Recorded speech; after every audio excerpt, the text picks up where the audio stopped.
Hello everybody, my name is Roxtus. And I'm Soulkill. And welcome back to Warframe. Woo! Are you ready? I'm ready. Alrighty. So, I just wanted to quickly go through some of the arsenal and just kind of show through the weapons that we currently have and how we mod them out. And then just kind of going over just the actual game itself. So, let's dive in. So first, I'm just going to go over each of the primary, secondary, and the secondary weapon that we have, the melee as well. We're just going to be looking at mainly the mods and just kind of going over those. Same thing with the Sentinel, kind of what the mods we use there are, and kind of the main type of weapons that we use and kind of what the meta is currently just for us. So starting off with melee, I use between the Fragger Prime and also using the Magistar. So those two weapons are going to be the main type of weapons. And the main reason behind this is because of Fragger Prime's high critical chance and its high critical multiplier. Being at 2.5 critical multiplier is pretty good. Just like I said about Excalibur's Skana Prime, the Skana Prime is at a 2.6 times critical multiplier, so it is pretty good. I believe the Skana kind of comes close to the Fragger, but not quite as close. And the Magistar actually takes the lead in this case because of the stupid Incarnon. The Incarnon shouldn't make a Prime weapon more ridiculous. This because of the stupid Incarnon, I can't say that enough, just makes it so that the critical damage off of this does way more than a basic weapon. But I'm just going to show what I have the Fragger, because I did do a pretty good Riven roll for this, and the Fragger is a pretty good stamp for a weapon. So with this weapon, it does have 40% critical chance on a base. It's very, very good at criticals.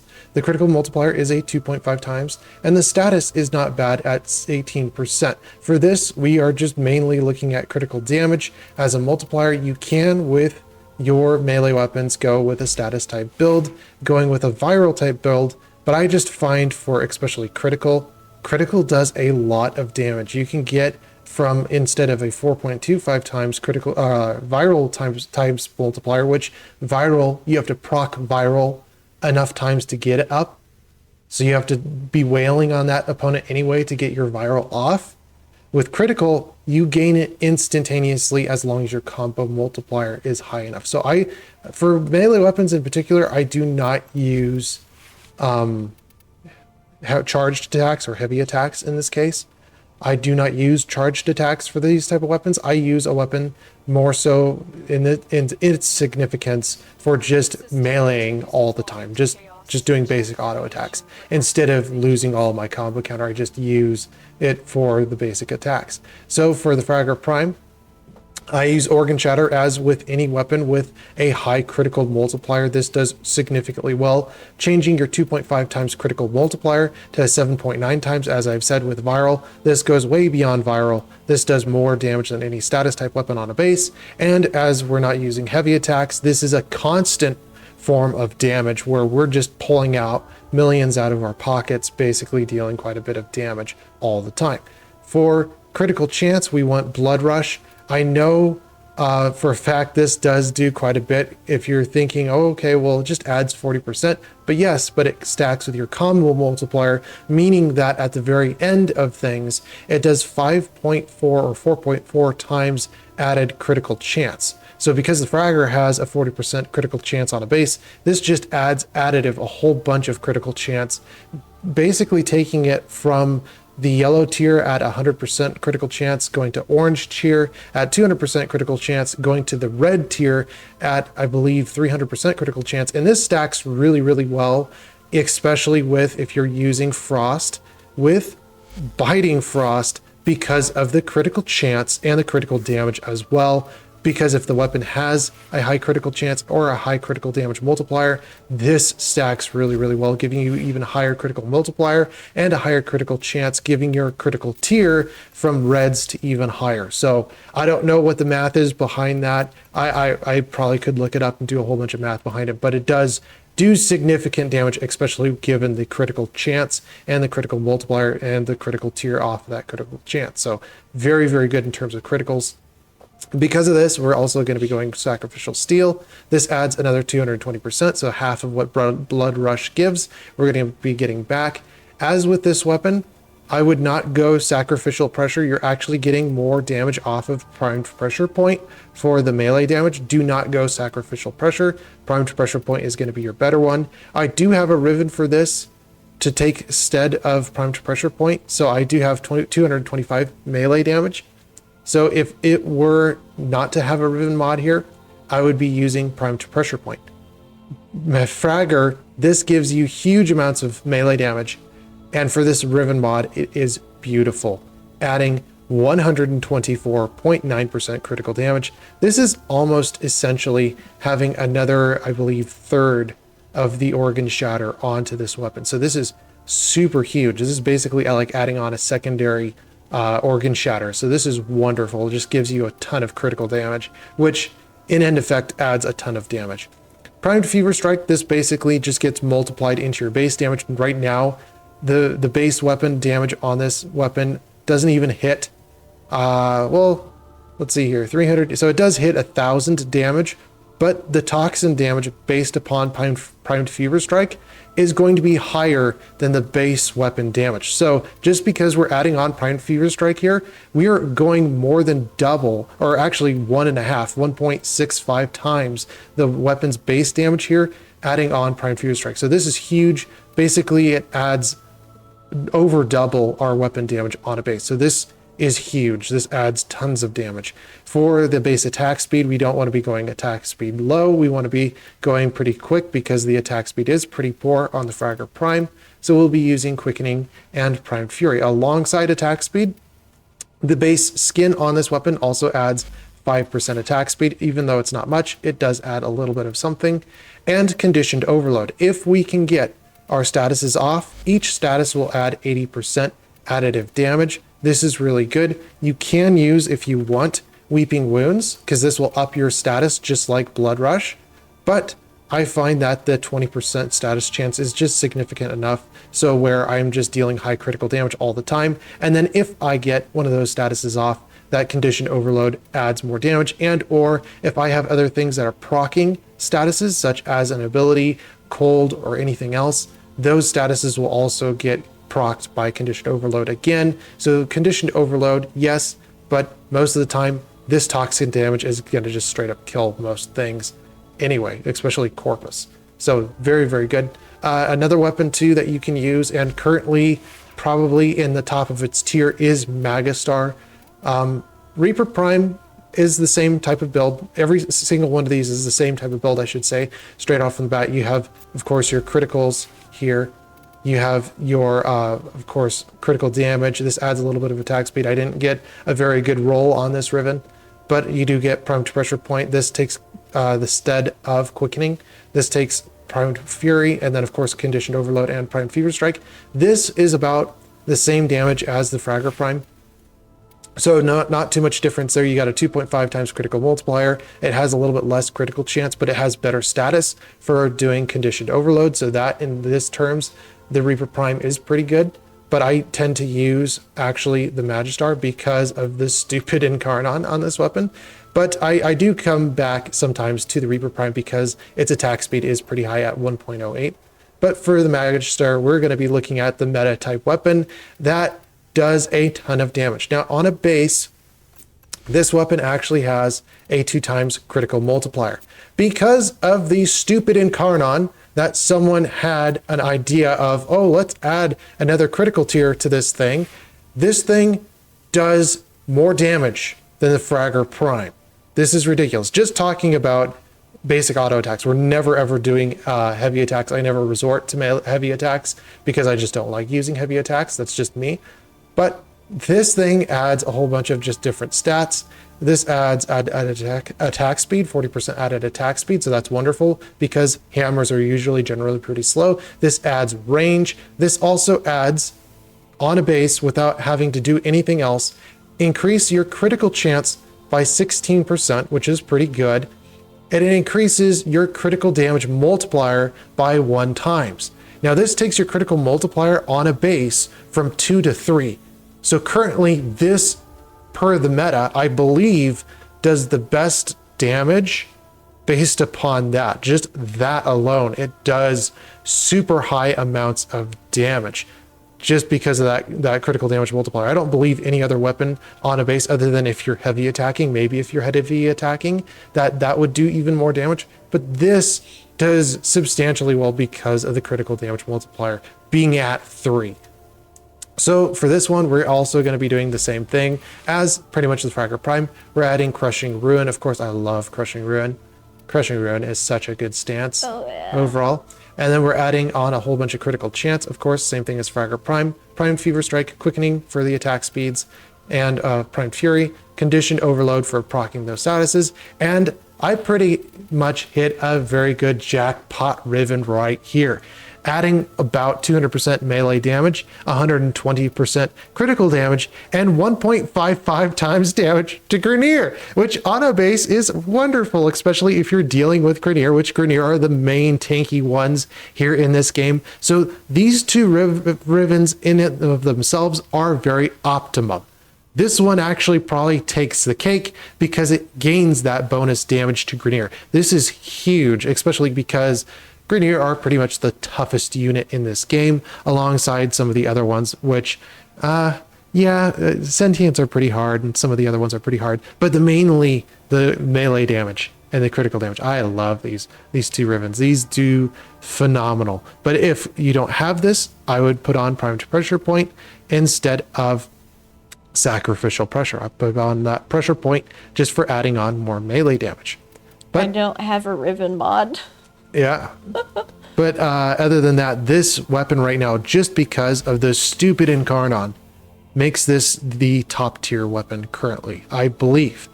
Don't quote me on this, but I think it's pretty good. I haven't really used heavy attacks because heavy attacks for me are encumbering and really just annoying to use. I do not like using heavy attacks. I like using just the basic auto attacks. So keep that in mind when you're looking at my type of builds, because I do not use heavy attacks whatsoever. I just love the basic damage and being able to have a form of consistent damage across the table when looking at my melee weapons. So this type of a build for the Magistar, Fragger Prime, or the Reaper Prime goes across even my Broken War or some of the other weapons that also have pretty good bases. I do love the Broken War. The Broken War is a pretty fun little weapon. I can't wait to see what this would do on a Skana Prime, as I am not a founder. I don't know what that would look like, but I would love to actually wield the Skana Prime. That is something that is on my dream bucket list that I would love to actually see. But I mean, we'll see in the future what happens with that. That would be interesting to see. But this is the type of build I would use for your melee weapon. For your secondary, there are a lot of secondary weapons in this game. A lot of the secondary weapons are pretty meh. They're not as good as your primary weapons. Your primary weapons are going to be your main ones for dealing damage. This, for your secondary, I look more as a utility type weapon. I went through a whole bunch of different type of weapons and I was like, even the nuker is kind of like, meh, it's not that great. But I look at the Haiku as kind of more of a utility type weapon. It's very useful for just in general. If I walk into a room and there's a ton of caches, I want to be able to pop this and hit all those caches and get all the resources from those caches, instead of, oh, I'm going to take my melee weapon and go around the room and ground slam everything, which is what you'd usually do. I want to be able to walk in the room and be able to pop the entire room and be able to get all my stuff back. And alongside that, if you have Equinox or if you have something like Rhino, those are annoying nullifiers. You don't want to be around those nullifiers. Rhino's saying no right now. I do not like nullifiers. So we are actually going to be going for a duality build between nullifiers and also clearing rooms. The Haiku is very useful for this because of its high attack speed rate and because of its magazine, and +2, it is a silent type weapon. So all of those things in mind, this is a very good weapon just for clearing rooms and for taking out nullifiers. I am using quite a few different things here, but the main thing you need to know is concealed explosives. This is a little bit better than the bow type explosive, where Thunderbolt, I believe Thunderbolt, let's see here, how much does Thunderbolt go up to? Thunderbolt goes up to a 30% chance to explode and use caution. So it does do a 30% chance to explode, but when you are looking at concealed explosives, it has an 80% chance to explode. Use with caution. So this is really, really good. This has a huge area of effect. I think it's like 12 or 10 meters. So this is really good for just clearing those rooms or hitting multiple nullifiers in this case, and just being able to pop everything in the area. We use Primed Expel Corpus and Primed Expel Corrupted here because nullifiers are only in those two fractions alongside Narmer, but there is no real Narmer mods currently for this. I'm not sure. I'll have to double check that, but I don't think there's any Narmer fraction mods for the secondary. So these two are the main ones that we're going to be using for up against nullifiers, as these I do believe do bonus damage towards nullifier shields. So this is very useful. We are using mainly multi-shot, as per each of those nullifier shields, they per instance of damage are only taking so much damage per instance. So having a fast attack speed and having multi-shot just really drains those nullifier bubbles very, very quickly. So that's the main things that you kind of want to focus on there, is attack speed rate or fire rate and multi-shot, just to get those bubbles down. So we have galvanized diffusion, lethal torrent as well for multi-shot and fire rate. So these are both very good. I have a Riven mod here, evidently with basically a Hornet Strike, but also with adding 154% multi-shot. So this for me is wonderful because I can just take out a whole bunch of nullifier orbs very, very quickly. And Primed Heated Charge just for adding a little bit of damage here on the side. This does really well just for killing things straight up if it's low level, depending on if it's low level or not. And Primed Fulmation, which improves the blast radius of concealed explosives. So this, I believe, goes up to like 15 meters in range or something like that, which is really good to be able to just pop a huge area. We use Trick Mag for added ammo maximum. If you can, you could potentially be able to max it out, but as I have basically the same polarity for every single slot and I can't put anything more on here, this is going to be my one to go for, especially for the ammo maximum, just to make sure I don't run out of ammunition. Secondary dexterity, I do use this. It just adds a little bit more damage just for nullifiers, I guess, but it really doesn't matter too much. I don't really pay too much mind to those. A lot of farming that has to go in to any arcanes, and we haven't really gotten into the new area to get any melee arcanes, so we will be looking forward to maybe getting some. It does take a long time to farm for arcanes, I just gotta say straight up, and I don't really feel comfortable taking a huge amount of time out of my day to go farm a whole bunch of arcanes, especially with the farming system I know DE probably sets up, and maybe it's easy to get up a hold of those things, but I don't feel like taking a lot of time to do that. For our primaries, it depends on your primary weapon. Some weapons are different depending on if it's a status type weapon, like the Ignis. It depends on what type of weapon. If it's a shotgun, if it does more AoE damage, it depends on what type of weapon you're looking at.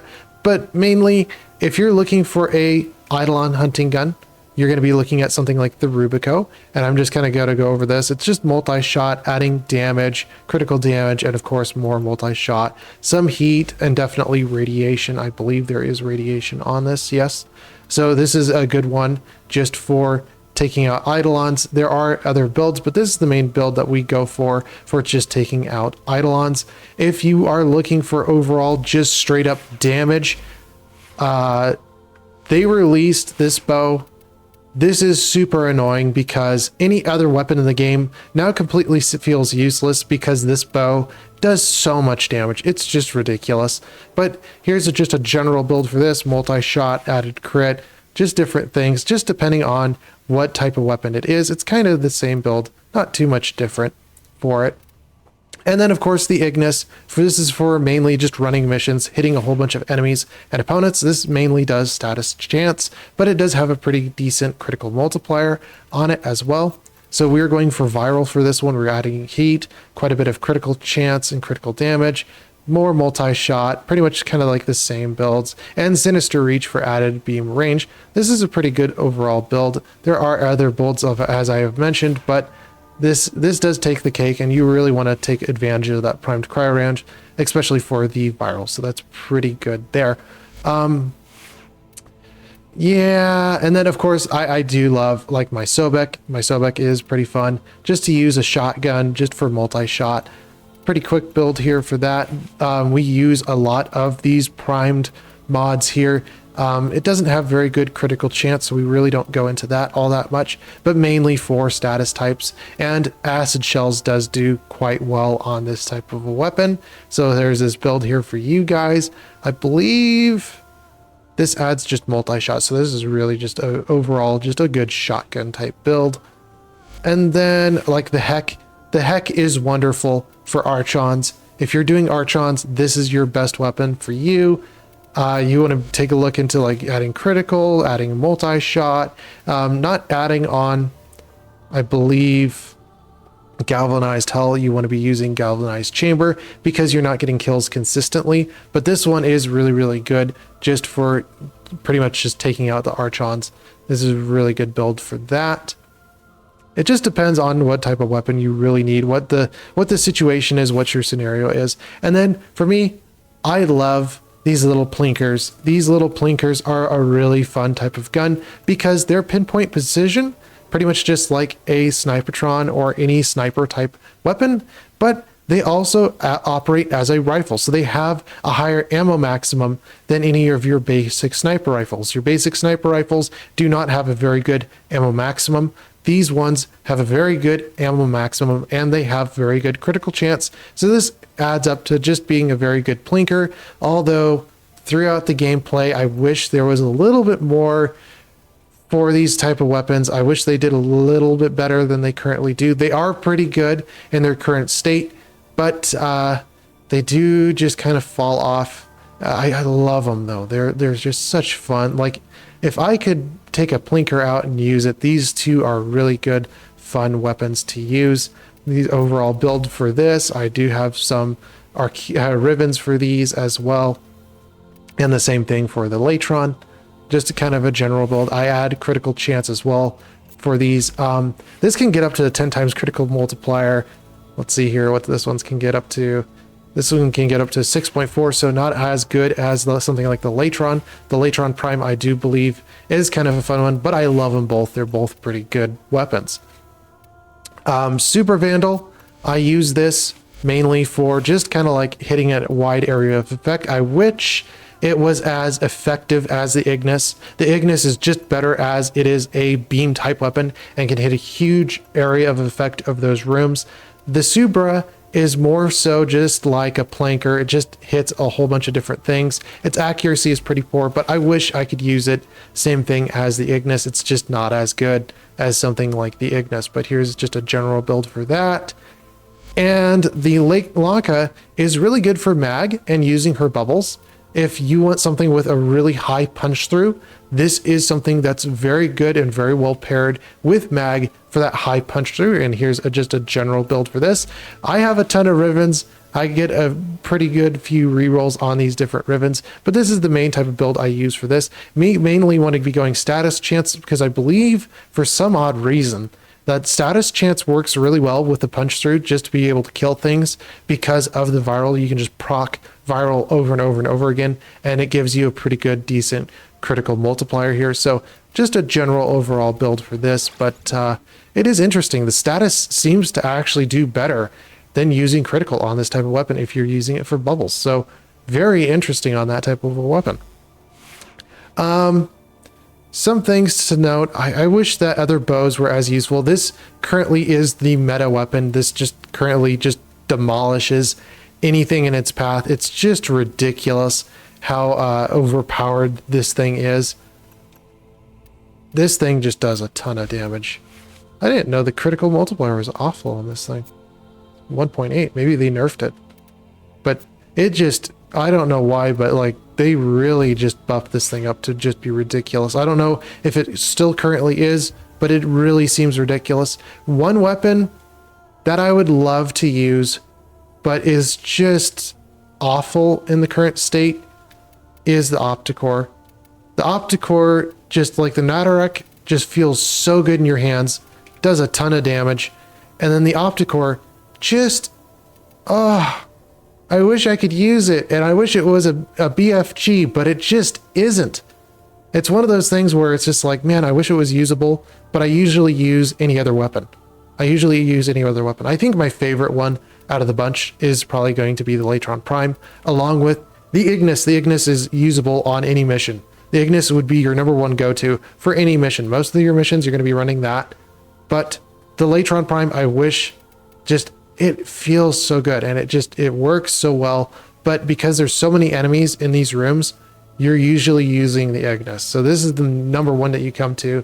And the number two for Eidolons, for pure damage, would be this weapon. For if you're using something like Mag for her bubbles, this is pretty useful. But again, nullifiers can just nullify those bubbles, and it just kind of doesn't work as well as you would think it does. Supra just is kind of like an Ignis, but just is worse. Overall, it's just worse.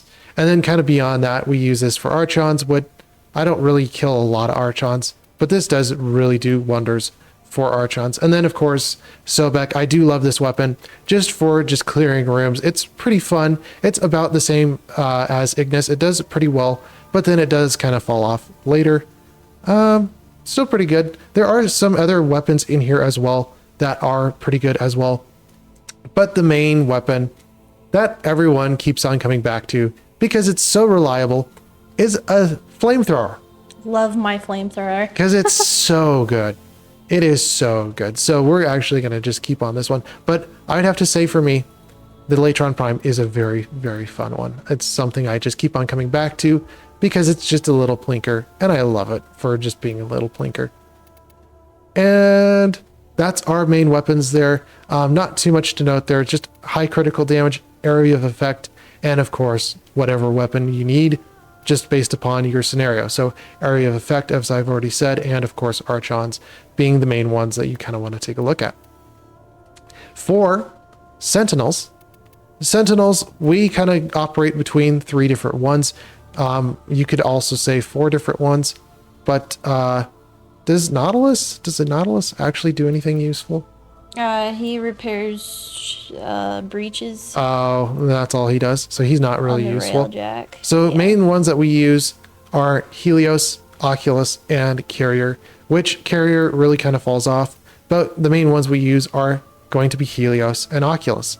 And these are basically the same type of builds. We're looking mainly for survivability with these type of frames. We're going to be looking at calculated redirection, shields, armor, health, and then spare parts to basically get your spare parts back, which is pretty useful. If your unit dies, you just get really good spare parts. Actually, no, they changed this. This scans and makes everyone drop more drops. So this is really, really useful, especially with the revamp that they did with this. This is really useful. Oh. Meta Ray gets your health back. Really, really useful. Repair Kit, getting your companion's health back, which basically heals your Helios for free. Vacuum to get all your mods and everything else collected. This is very, very useful. The number one mod that you want to use on any of your other dudes. But the main thing here is just basically for survival, being able to heal yourself, being able to heal your companion, and of course, getting some spare parts out of that. Primed Animal Instinct. For loot radar and enemy radar, this works very, very well just for sensing what's in these rooms and how many things are in the rooms, and just overall just sense, just being able to tell what is around you. Primed Regen for just basically getting your Sentinel back. They did revamp this, so I'm super happy about that. That is nice that basically Sentinels never die now, because Sentinels are very vital and very useful for just overall using vacuum. Yeah. Investigator for Helios will be his main one that we use. I believe he has other augments as well. Ah, yes. So he does have some other augments as well, but just not as useful as something like Investigator, where he basically scans objects and enemies within 50 meters. And this just adds into your codex so you actually can get those procs and be able to understand those different units. So this is really good just going throughout the environment. Him being able to scan everything is useful. This is the main utility that Helios brings to the table when you actually get him. Detect vulnerability is just, it's okay. You could use it. But other than that, I mainly just use Investigator. Investigator usually takes out the main majority of scanning in and of itself. Then we have Oculus. Oculus in and of himself is just kind of like a fisherman, but pretty much the same build that we were looking at for Helios, but then instead of that augment, Oculus has his own usage. He reveals hotspots within 100 meters and applies luminous dye to fish within 40 meters. So this is really useful, especially on plains of Eidolon, just for pretty much being able to fish, and that's it. I do believe he does, yes. Botanist. So he'll scan plants. So this is also another use for him. And if you're going throughout planets and you're like, hey, I need something for Silver Grove or, you know, anything of that sort, you can just pop on Botanist and use Botanist instead of scan aquatic life forms. So this is pretty useful, especially if you need plants, but most of the time we're just using him for fishing. Scan matter, resource containers are revealed. This is not useful. Don't worry about that one. That just does what Primed Animal Instinct does to even begin with. And Primed Animal Instinct is much better for that. So don't even worry about that. Carrier Prime, I wish this was a lot more useful, but it's the same build as Helios, except for Looter. Looter destroys loot crates within 12 meters. Now this is actually what we use the Haiku for most of our missions, to be able to pop a ton of loot crates. This is awful because it takes a long time for it to reproc itself, and the meter area is only 12 meters. Same thing as vacuum. This is just not as useful because it takes such a long time for Helios or Carrier to decide to finally pop those crates. And a lot of the time it's just less useful. The range on this should be extended to even further range, and it's just not. So for Carrier, this really just sucks to be Carrier right now. I do not believe, yeah, ammo case. So this converts extra ammo pickups to different weapon types. So this just kind of sucks for Carrier because he doesn't really have a very good use for himself. The main two that we usually use are just going to be Helios and Oculus. Oculus and Helios do a very good job of just scanning. And of course, Oculus does that fishing, so he's pretty useful there. But the main one we use throughout the entire tile sets is mainly going to be Helios. He's pretty much the same and constant that we use all the time. Gear, not too much here. We just basically whatever the game requires us to put on, we put on just to be able to use. When we are looking at something in here, this is pretty good. Archwings and other weapons as well. So for the Archwing, we're pretty much going for defense, energy, armor. Flight speed is pretty useful here. Ability efficiency and ability strength. Both of these are very, very good. And ability duration with shield recharge and shield delay. So, that adds shield capacity. This is a pretty good build. You can use other things as well, but this is my build. I don't really pay too much mind to it because a lot of the time you're not paying too much mind to what's actually happening in Archwing. Archwing is one of those that you kind of use it some of the time, but most of the time you're just not using it. The main thing that I worry about though for Archwing is going to be the Jordis Golem. This assassination is a very hard one, and if you need a weapon to be able to take it out, pretty much the Grattler, the Kuva Grattler, is going to be your friend. Oh, yeah. The base Grattler is also really, really good for this. But the main thing that we're looking at for the Grattler is it is very good, again, with the Haiku for clearing rooms. It has a huge blast radius. It's very good at hitting the entire room, popping crates, popping other things, and or doing multi-shot basically via the blast damage and hitting all those units in the area of effect. I would not use any other type of weapon. I have already used every single arch gun, including this one in the game, and I highly recommend using the Grattler. Grattler is my go-to for any mission if it requires any archwing gun or anything like that. Electrified barrel, venomous clip, we get a whole bunch of corrosive off of that, critical damage, critical chance, added base damage, add heat. This does really, really well. And of course, our base augment for this Kuva weapon is going to be radiation. Radiation does really, really well, especially at higher levels. And then of course, critical focus. This adds more critical chance and critical damage. And then dual rounds for multi-shot. This is just a very good build overall, just for clearing rooms and for getting through that golem fight that golem fight is a really hard one, and this makes it so that it goes really, really quick. Prism Vertex, if you have any melee weapon, especially the Nux, this takes a lot of cry to actually build. This is annoying. But if you have any type of melee weapon, the main weapon that we use, we don't even use all that much. I don't use melee weapons. We do not use. This is awful in Archwing. We don't use that at all. We mainly look at the Grattler for doing our heavy lifting, and the Grattler is a very good one.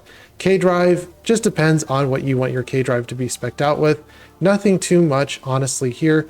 It's just if you like using your K-Drive or not, which it's not part of main gameplay, so we don't really pay attention to, but it is fun when you want to just kind of go around the area. Void Rig, I would use the Void Rig. Don't use the Bone Widow. Bone Widow is just a degraded form of Void Rig. The Void Rig is mainly used for that guard mode. The guard mode does a ton of damage area of effect. So this is a very good frame for using that. I just generically add on power strength or whatever I can onto this. You have multiple polarity slots on this thing. You can mod it out however you want. Mainly for you, Soul, you use jump height, which kind of fudges you over some cases, and in other cases I'm like, I want to jump up there, and Yeah, you're standing up I know there. it kind of does, but I love jumping high. Oh yeah, but the amount of forma you have to put on these type of weapons is ridiculous. So again, just kind of depends on whatever you need or whatever you want for these type of weapons. We usually don't use them all that much. And of course, the Arbaquek, which is the exalted weapon for the Void Rig, which is really good. I'm pretty much looking at the same build that you would use for the Grattler. So nothing too much different here. We're pretty much doing the same thing. I believe the only thing we're missing here is heat. No, what's the other thing that we're missing on the Grattler here? We're missing dual rounds. Dual rounds? No, critical focus. We got dual rounds, yeah. Critical focus is the only thing that's missing here. So that's pretty much the same build as the Grattler. Don't worry too much about that. But yeah, for Archwing, we don't really use it all that much. And if you are struggling to get your Archwing weapons and other equipment up, there is a very good map to go to. You go Neptune and you go Scala. This is a very good one for getting any of your Archwing weapons and equipment up. It just works. It works very, very well. And it doesn't take very long. It takes about 5 missions or something like that to be able to get your weapons and equipment to max. So that's a really useful one when you're trying to get your Archwings up. Yeah. And most of the time, this stuff is just in our back pocket. The main gunna that we use is going to be the Grattler. Oh, yeah. Because it's very, very good. I love this thing. It does lots of damage. And even when I was starting out, I actually had the basic Grattler. I loved that thing for doing Uranus missions because you have to dive underneath the water with your Archwing. I love this thing. The two Archwings that I would be taking a focus onto or basically using would be the Ashima and the Ordana Prime. The Ashima is a very good healer type of Archwing. Which I love using. Yeah, and the Ordana Prime, which the Ordana Prime gives you the energy shell, which basically does the same thing as if you've watched Volt. It does the same thing as Volt's shield, which gives you, I believe it's a 2 times critical damage multiplier. So this is very, very useful. But other than that, nothing too much to state here. If you want to be able to survive, I would use the Ashima. The Ashima is a very good one, especially for healing. I believe it's the third ability? Fourth ability? It is... Second ability. Let's see. Second ability, heal. Yeah, second. So this is the only Archwing that actually heals. So that's a really good one just for that. But most of the time, we're just using the Ordana Prime. So not much there to do there. But yeah, other than that, that is the arsenal. Just kind of, yeah, meh for this. Everything in this category, just kind of meh, except for the Grattler. The Grattler we do take seriously. The Grattler is something that you really want to just blast through opponents. And the Grattler does it very, very well. The Grattler is the main thing that we use in this entire category, alongside the Void Rig for just the Arbaquek. The Arbaquek does a ton of damage and is very useful. Oh, yeah. For the Helios, Helios is the main one. I really have experimented kind of a little bit with other things, but I just keep on coming back to Helios because he's just a general utility. He just scans everything. He's very useful. And then, of course, as you know, just whatever the weapon is that you need for your scenario, depending on what conditions you actually need. I hate Archons. This works very well for Archons. But other than that, yeah, that's pretty much it. Shall we go for a mission? Yes. All right. And I'm going to use my flamethrower because I can. You're going to use your flamethrower.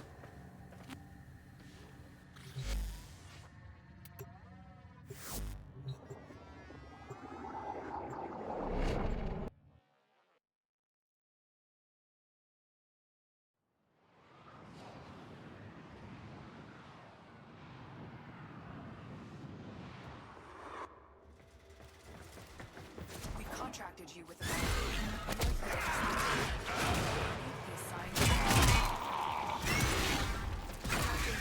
has lived under suspicion of possessing a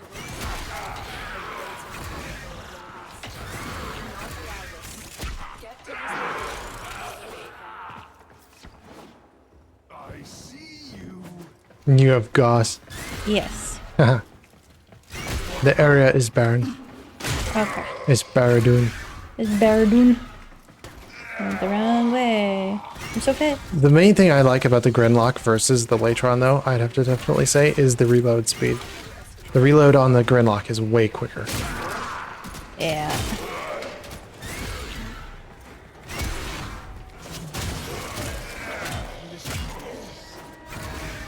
Wow! That cutscene was fast. Yeah.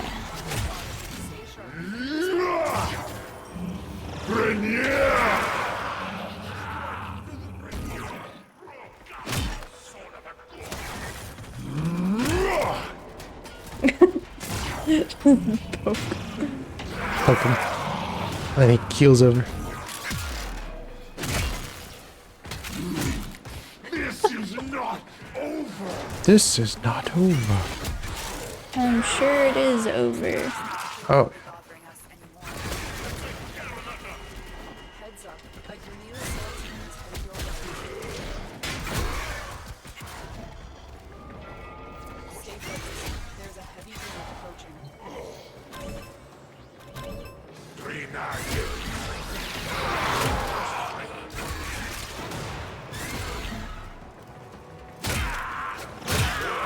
Spade.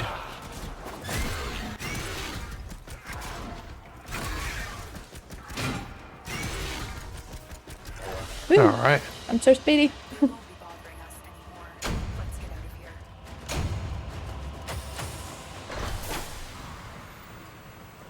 here. Ooh. And we got the seer. Woo.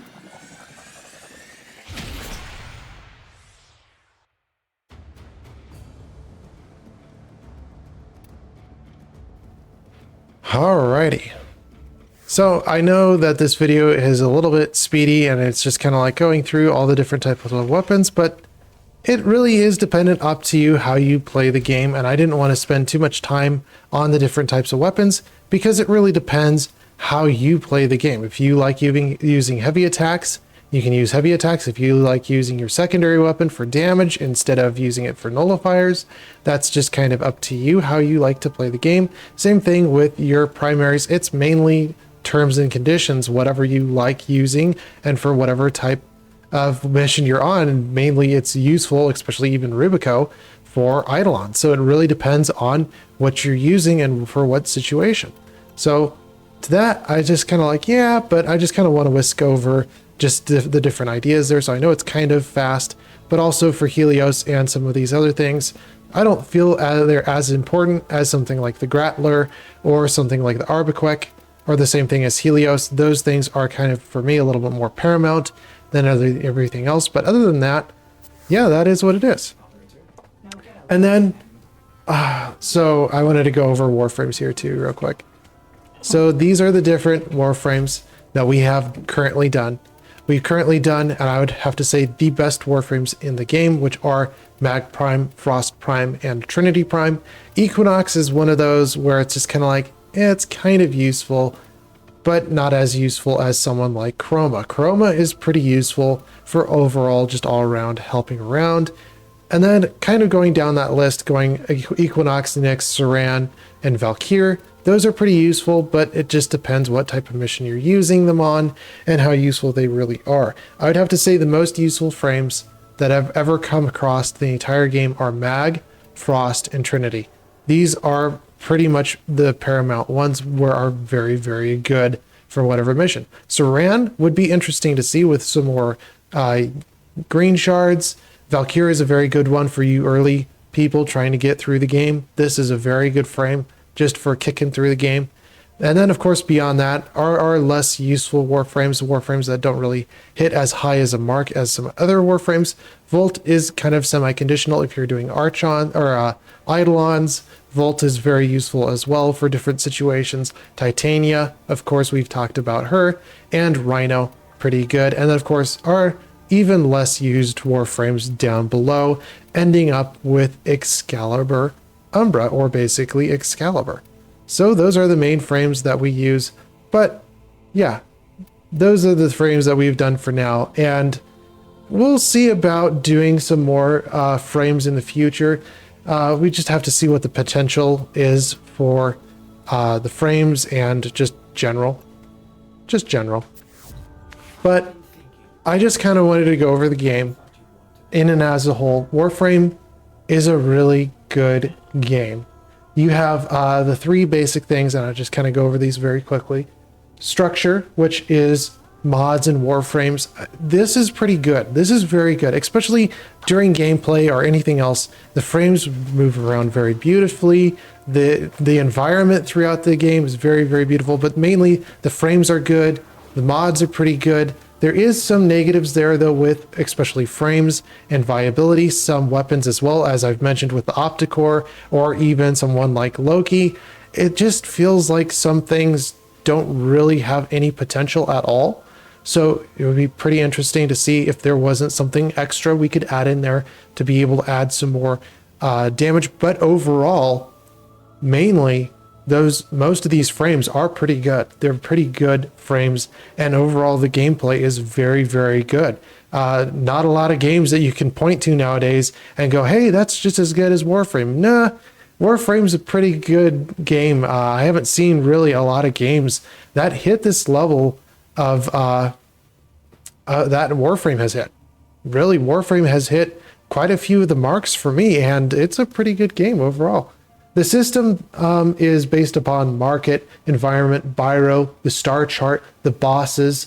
This is very, very good. Overall, throughout the game, you get to learn about the market. The market is a pretty good utility here, as well as the codex. And of course, going through here, you can learn a little bit more about the universe and just kind of going through just the different things that you can actually learn. Of course, Biro is a pretty unique mechanic, and most of the things in the game are a unique mechanic. Very, very good. I love the planets. I love everything about the game in and of the bosses and all of the environment, especially environments.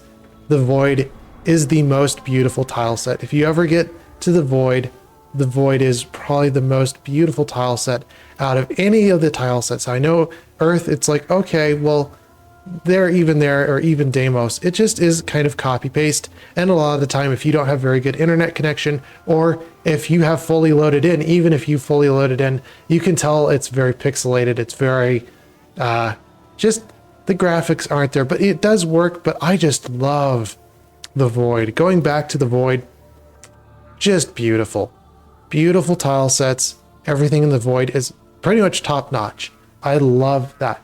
The only thing about the system that I don't like is the farming. The farming is the number one thing that I think just gates the game and just is just as pain all overall. Even for me, I kind of, I haven't done it yet, but I'm very discouraged on even the Sanctum, because they open up a new area, and every time that they do something like this and then you see, oh, there's more farming, I get discouraged, because I'm just expecting, I don't know if it's true or not, but I'm just expecting a ton of farming to be involved. And that's where I just get discouraged, because every time that something new pops up, I'm just like, oh, how much farming is going to be involved this time? Is it going to be, 30 hours, or is it going to be 2 minutes? So Yeah. every time I hit something new, and it's just kind of like, I kind of clench my teeth and I go, is it going to be a 20-hour farm or is it going to be 30? So again, system is beautiful. I love it across the board. Everything is very well done. But the one thing that just is kind of a thorn in Warframe's side and has been ever since is just the farming.